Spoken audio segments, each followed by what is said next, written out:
Sekali lagi ya, puji Tuhan. Ada sukacita hari ini saudara? Amin. Saudara bersukacita karena berjumpa dengan Tuhan atau karena hari ini malam minggu? Karena apa? Karena berjumpa dengan Tuhan. Nah, saya harap, saya percaya bahwa anak muda di tempat ini bersukacita hari ini karena berjumpa dengan Tuhan. Amin. Mari teman-teman kita buka Alkitab kita yang tertulis di dalam Ibrani. Kitab Ibrani pasal yang ke-10 ayat yang ke-32 sampai ayat yang ke-39.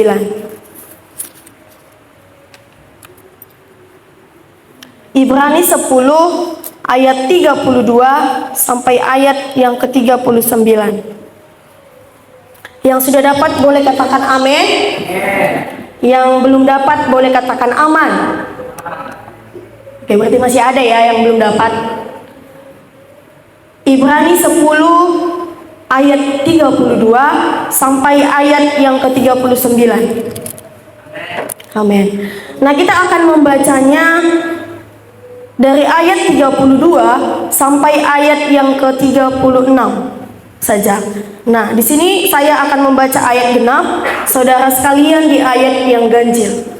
Beginilah bunyi firman Tuhan. Namun ingatlah akan masa yang lalu. Sesudah kamu menerima terang, kamu banyak bertahan dalam perjuangan berat dan penderitaan. Saudara?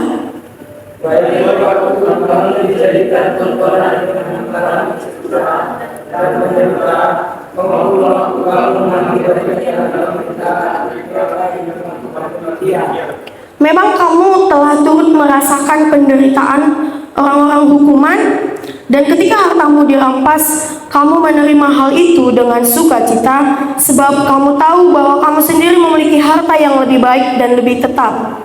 Sebab itu janganlah melepaskan kepercayaanmu, karena bisa orang nantinya. Kita sama-sama, sebab kamu memerlukan ketekunan, supaya sesudah kamu melakukan kehendak Allah, kamu memperoleh apa yang dijanjikan itu. Diberkatilah kita yang membacakan kebenaran firman Tuhan, terlebih melakukan dalam kehidupan kita. Nah, kitab Ibrani ini saudara, itu tidak dicantumkan secara langsung siapa penulisnya. Karena kitab ini menceritakan tentang keunggulan Yesus Kristus. Bahkan itu disebut dengan kesaksian, bahwa menceritakan tentang Yesus Kristus, bahwa dia lebih besar dari Musa, lebih besar dari imam besar, bahkan dia lebih besar dari Harun. Nanti saudara boleh lihat di pasal yang ketiga, pasal yang keempat, dan pasal yang ketujuh. Itu menceritakan bahwa Yesus lebih besar dari nabi tersebut. Dan tahun penulisan kitab Ibrani juga tidak dikatakan. Oleh sebab itu diperkirakan penulis kitab ini adalah Paulus, karena ada kata-kata di dalam Ibrani ini yang persis dengan kata-kata yang diucapkan oleh Paulus di kitab Filipi, di kitab Filemon, dan di kitab Titus. Nah, oleh sebab itu diperkirakan penulisnya adalah Paulus, dan diperkirakan pada tahun 67 sampai 69 Masehi.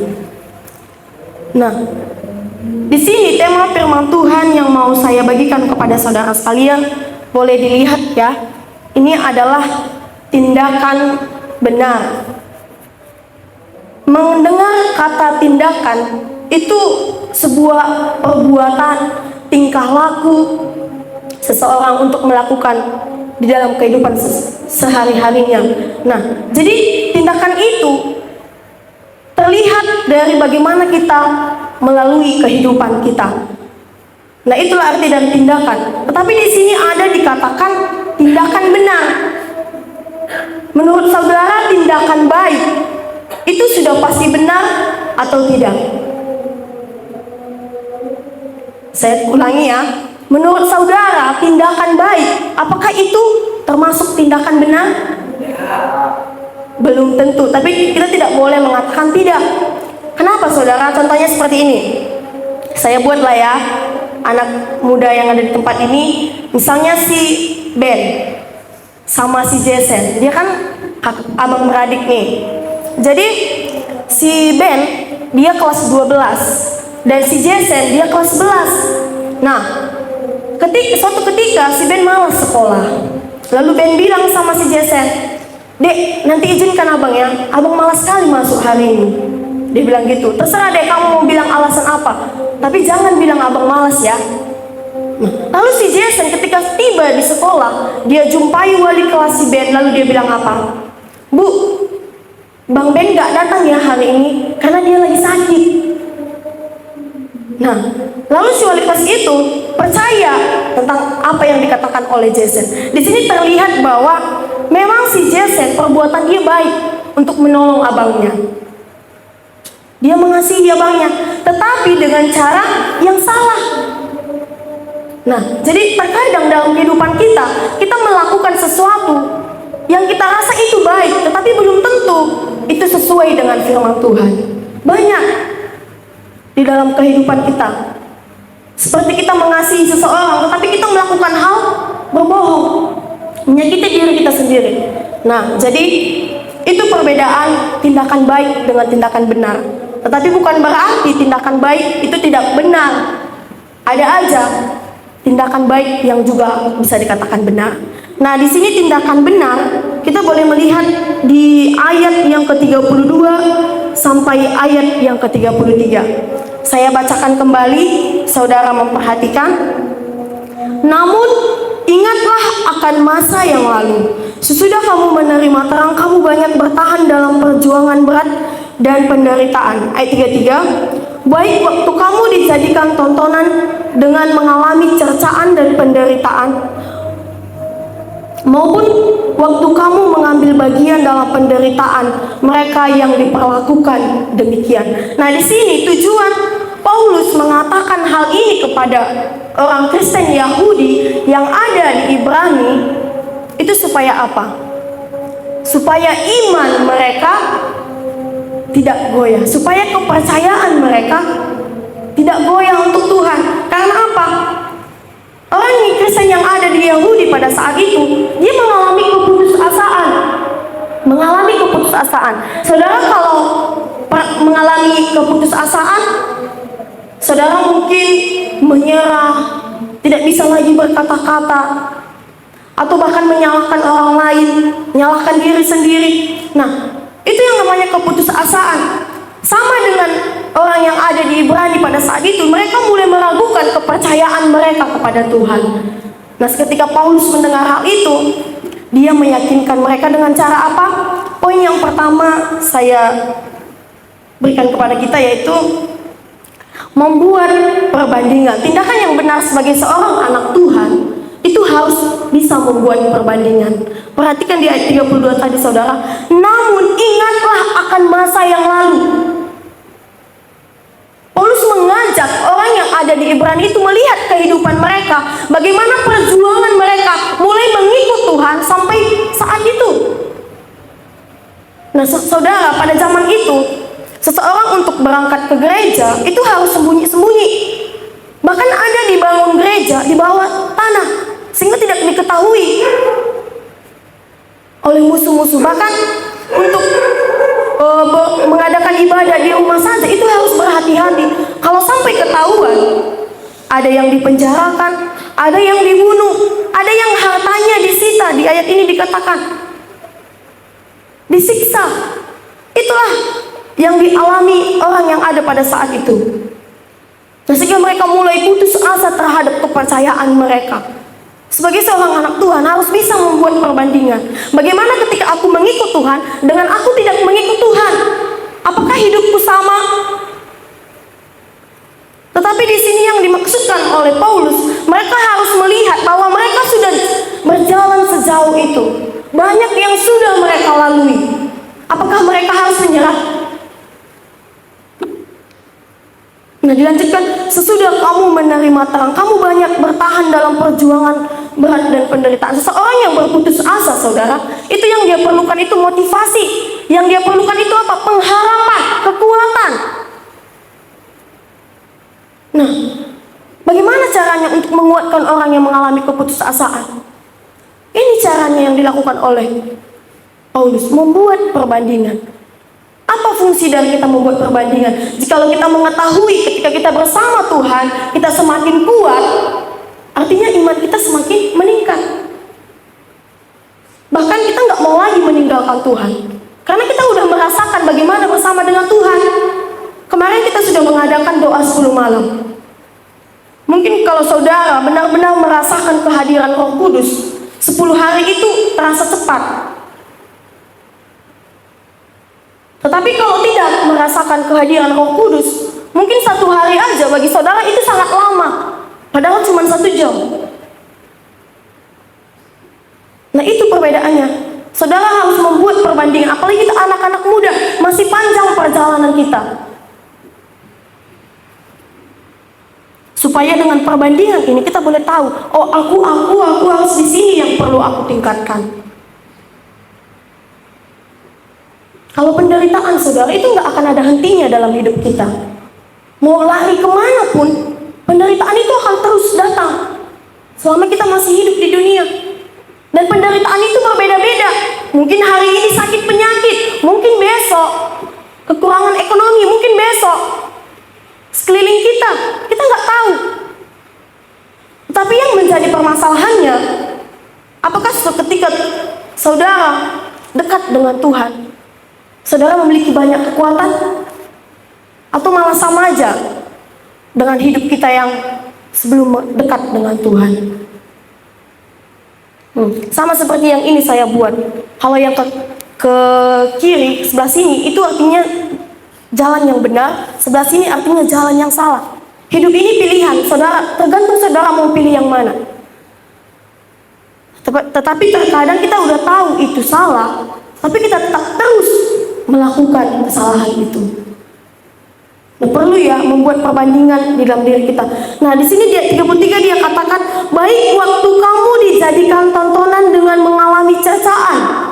Cacaan itu sebagai hinaan dan penderitaan, maupun waktu kamu mengambil bagian dalam penderitaan mereka yang diperlakukan demikian. Saudara yang dikasih Tuhan, saya kurang setuju kalau ada orang yang berkata, kalau kita lebih mengenal Tuhan, artinya penderitaan kita semakin berkurang. Tidak. Malahan kalau kita lebih mendekatkan diri kepada Tuhan, penderitaan semakin banyak. Coba saudara perhatikan di pasal yang ke-11. Pasal yang ke-12. Coba saudara perhatikan pasal yang ke-12. Di ayat yang ke-5.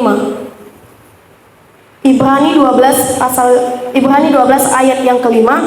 Saya bacakan, saudara perhatikan. Kamu sudah lupa akan nasihat yang berbicara kepada kamu seperti kepada anak-anak. Hai anakku, janganlah anggap enteng didikan Tuhan, dan janganlah putus asa apabila engkau diperingatkannya. Ayat 6, karena Tuhan menghajar orang yang dikasihinya, dan ia mencambuk orang yang diakuinya sebagai anak. Nah, artinya kalau kita memberikan diri kita kepada Tuhan, maka Tuhan akan menguji. Tetapi yang menjadi perbedaannya cara kita untuk menghadapi itu. Saudara tahu kalau Yesus mati di kayu salib, Yesus tidak membuat perbandingan. Yesus tidak katakan aku mati di kayu salib menebus dosa orang Kristen. Tuhan tidak katakan seperti itu. Tapi yang Yesus katakan, aku menebus dosa semua orang tanpa terkecuali. Nggak ada Tuhan bilang aku hanya menebus dosa Youth GPDI Kasih Bapa. Tidak, tapi semua orang. Nah, tetapi kenapa nggak semua orang yang merespon tentang keselamatan yang diberikan Tuhan? Nah, jadi kalau saudara hari ini percaya dan menerima Yesus, artinya saudara beruntung.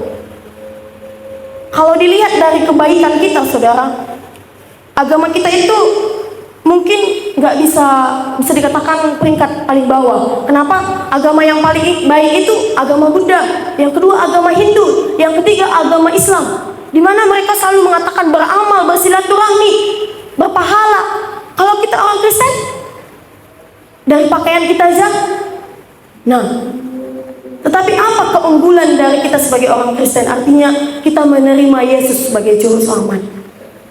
Amin. Amin. Nah, yang kedua saudara, perhatikan di ayat yang ke-34. Memang kamu telah turut merasakan penderitaan orang hukuman, dan ketika hartamu dirampas, kamu menerima hal itu dengan sukacita. Yang kedua itu menerima dengan sukacita.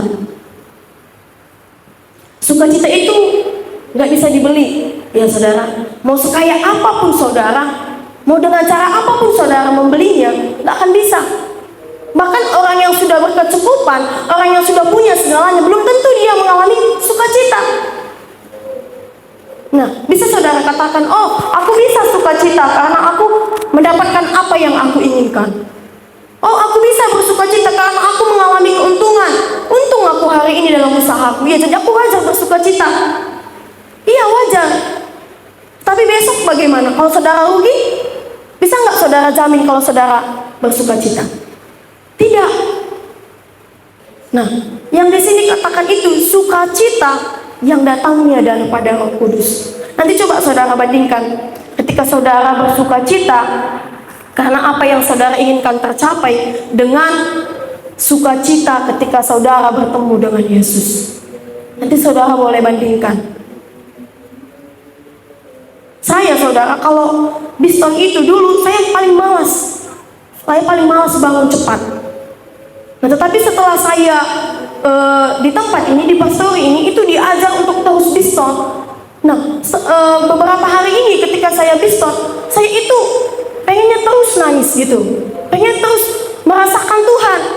Karena kan kita capek, pengen ngantuk gitu kan, pengen tidur aja terus.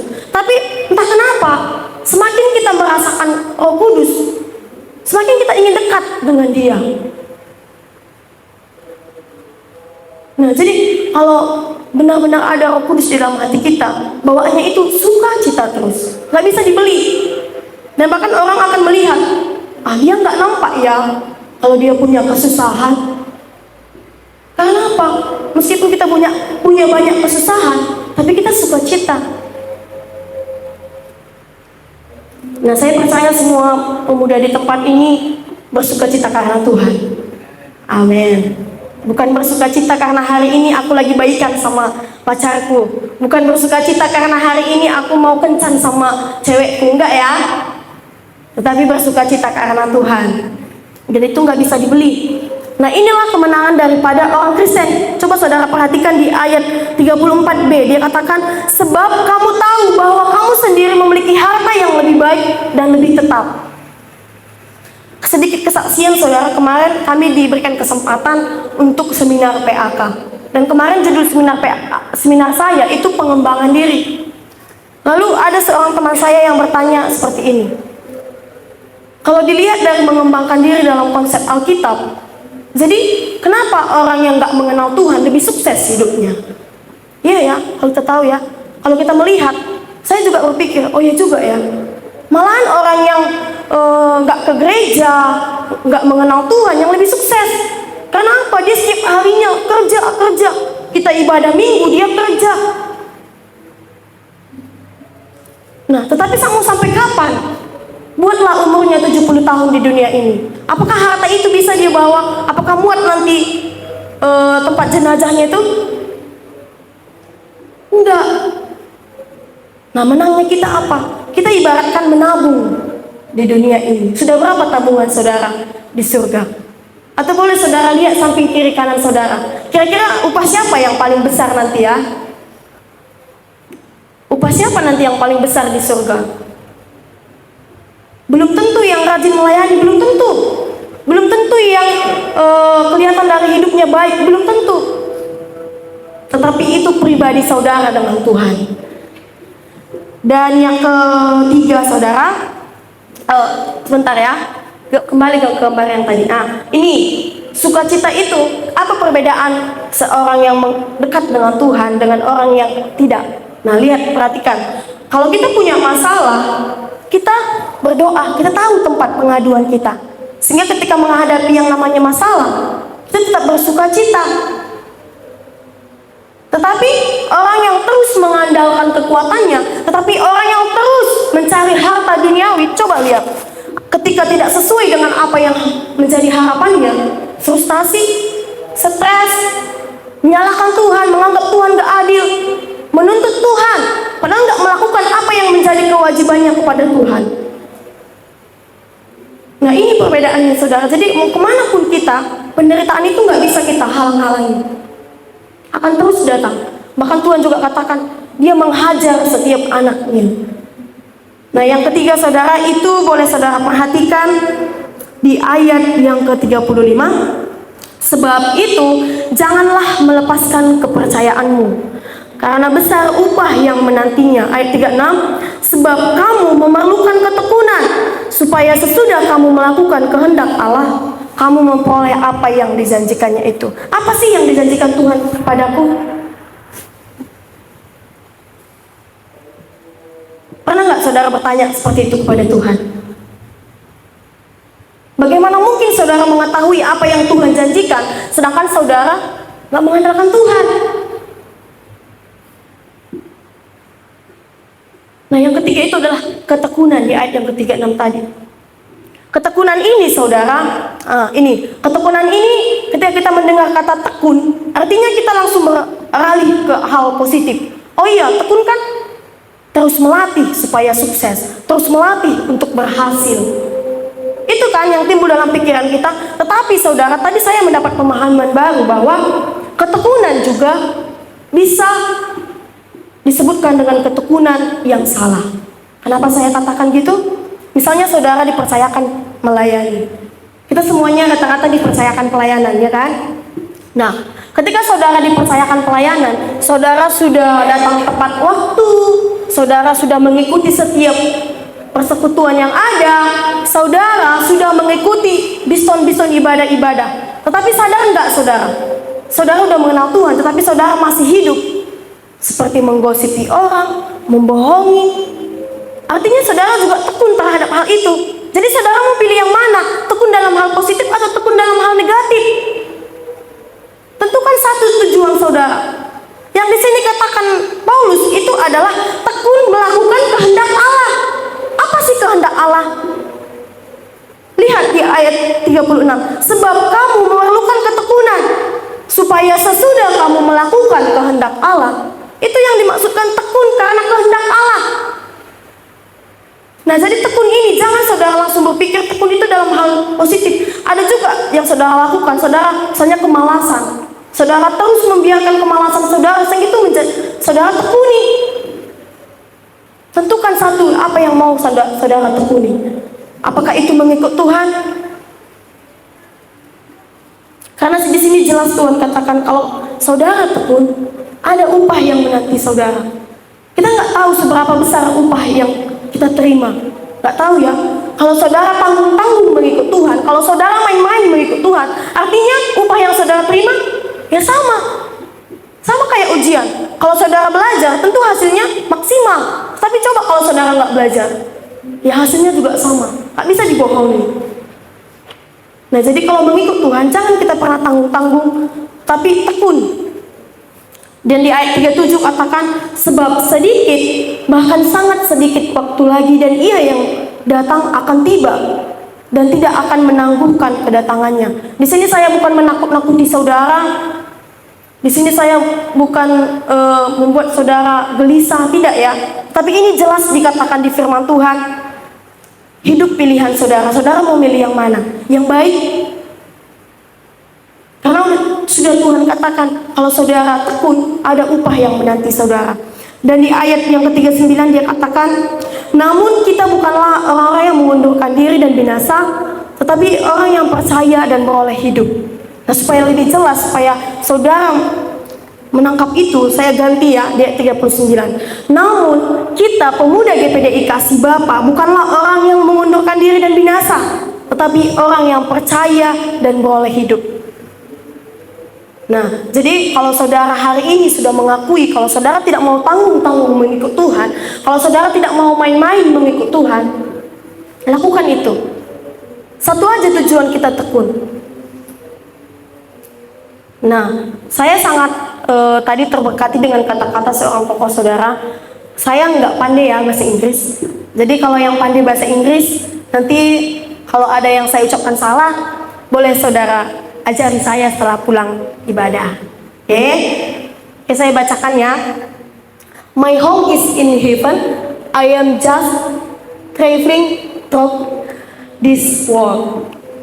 Oke, nah ini artinya saudara adalah surga adalah rumahku. Dan dunia ini adalah perjalananku untuk mendapatkan itu. Nah, kita di dunia ini diibaratkan sebagai sebuah perjalanan. Gak lama kita di dunia ini. Karena surga yang akan menjadi tempat kita. Yang menjadi perbedaannya upah kita. Berbeda-beda upah kita. Nah, jadi kalau saudara mau mendapat upah yang besar, artinya sungguh-sungguh pada Tuhan. Sehingga apapun yang saudara alami hari ini, sehingga apapun yang saudara takutkan, khawatirkan, kalau saudara mempunyai tujuan, saudara mempunyai ketekunan, percayalah saudara bisa menerima itu. Amin. Amin. Saya undang pemain musik penutup firman Tuhan kali ini, teman-teman. Sedikit kesaksian daripada saya bahwa saya juga mengalami banyak penderitaan. Kenapa saya katakan seperti itu? Mama saya itu saudara mulai dari SMA sering sakit. Dan dia nggak bisa sembuh total gitu, jadi sembuh sedikit, sakit lagi gitu kan. Jadi waktu saya SMA menghadapi masalah itu, saya merasa gagal gitu. Jadi saya merasa Tuhan nggak ada gitu. Jadi bahkan saya nggak mau meneruskan sekolah saya dulu. Tapi semenjak saya dekat dengan Tuhan, semenjak saya merasa Tuhan ada, dan sekarang juga mama saya masih sakit, tetapi cara saya merespon itu berbeda juga. Berbeda cara saya merespon. Artinya kalau saudara punya sukacita, semuanya bisa kita lakukan. Terima semuanya dengan sukacita. Karena kita nggak bisa mengelak dari yang namanya penderitaan, nggak bisa selama kita masih hidup. Tapi yang menjadi permasalahannya adalah bagaimana cara saudara menghadapi akan hal itu.